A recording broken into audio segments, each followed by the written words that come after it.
I'm Sellke. Welcome you to AHA Science News. Next to me is Dr. Mark Creager, immediate past president of the American Heart Association. And we just finished an exciting series of clinical trials looking at preventative measures in heart disease. The first trial was an INSURE trial. It involved edoxaban for treatment of patients with atrial fibrillation undergoing cardioversion. Mark, do you want to tell us about this trial? So you're correct, Frank. This was a trial of patients scheduled for cardioversion for atrial fibrillation, comparing two antithrombotic regimens, edoxaban versus enoxaparin transition to warfarin. And they stratified the patients into two groups, those who were undergoing TEE-guided cardioversion, so didn't have much of a leading phase for anticoagulant therapy, and then those who were treated with anticoagulant therapy for 3 weeks. And it turns out that the efficacy and the safety of edoxaban was comparable to that of enoxaparin and warfarin. Efficacy was defined as systemic embolism, cardiovascular death, myocardial infarction, and stroke, and safety was major bleeding.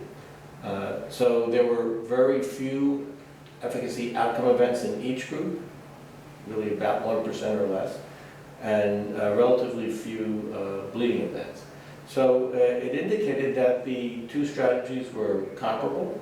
I think as our clinicians are getting more and more comfortable with using these non-vitamin K dependent anticoagulants, that more and more of them will start using this type of strategy with something like edoxaban or other factor Xa inhibitor to manage their patients with atrial fibrillation who are going to undergo cardioversion.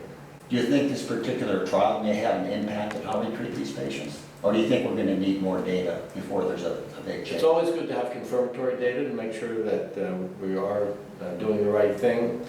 And I do think it will have an impact, but more in the sense that people are already starting to do this. As I mentioned, as people get more and more comfortable with these non-vitamin K dependent oral anticoagulants and are using them certainly for atrial fibrillation, I think that the leap into using them for cardioversion is not a big one.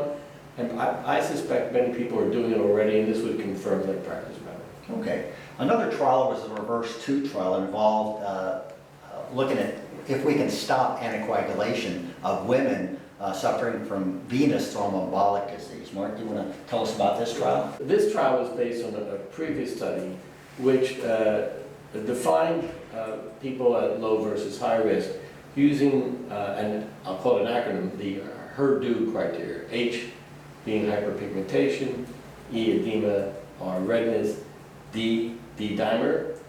The first O, obesity. The second O is old for individuals over the age of 65.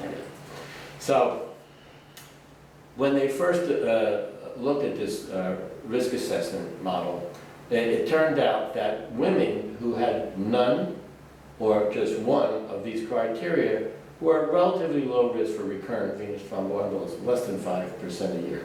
Men, no matter how many of these criteria had, were at high risk, and then those who had two or more of these criteria were at high risk. So they culled out the women who were at low risk, and after 6 to 12 months of anticoagulant therapy for a non-provoked venous thromboembolism, their anticoagulant was stopped, and they followed them out. And as it turned out, their risk assessment model previously studied was confirmed in this. There's a risk of recurrent venous thromboembolism of 3 per 100 patient years, so less than 5%. The investigators said, well, this is low, and considering the risk of anticoagulant therapy of a major bleed being probably comparable to that these patients, you can use this information in a clinical decision analysis to not treat these patients with long-term anticoagulation.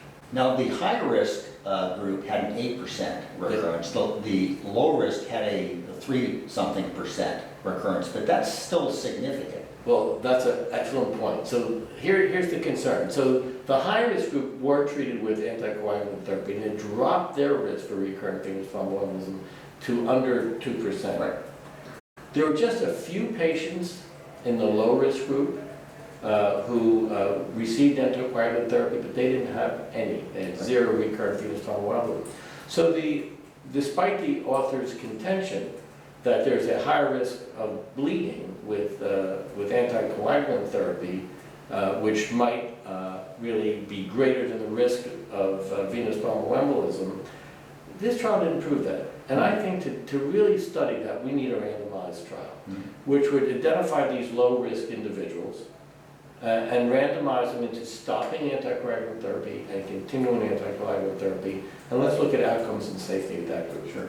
Now, what about the men? I mean, they weren't included in the analysis. Are they all deemed to be high risk? Well, again, from their previous study, they found that the men, even if they had zero or only one of the HER2 factors, still had a high risk of recurrent venous thromboembolism. The reason for that is not clear.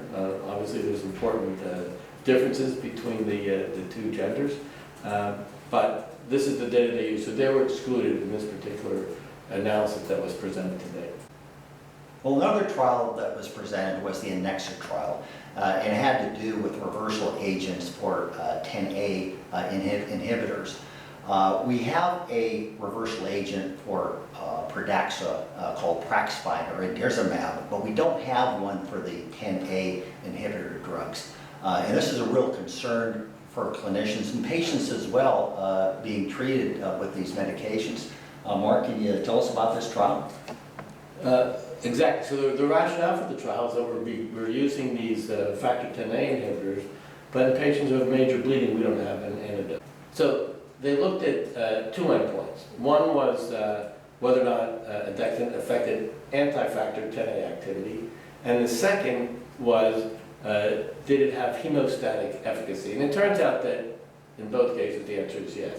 Adexant did reduce anti-factor 10A activity, which was elevated in a large proportion of these patients who presented with major bleeding, and the bleeding stabilized. So small study, I mean it's only 69 patients, but the results, which are still called preliminary, is very encouraging.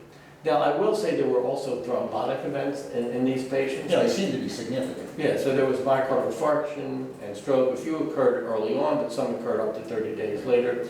Whether or not these thrombotic events were intrinsic to the patients who were participating or related to the drug, I really can't say.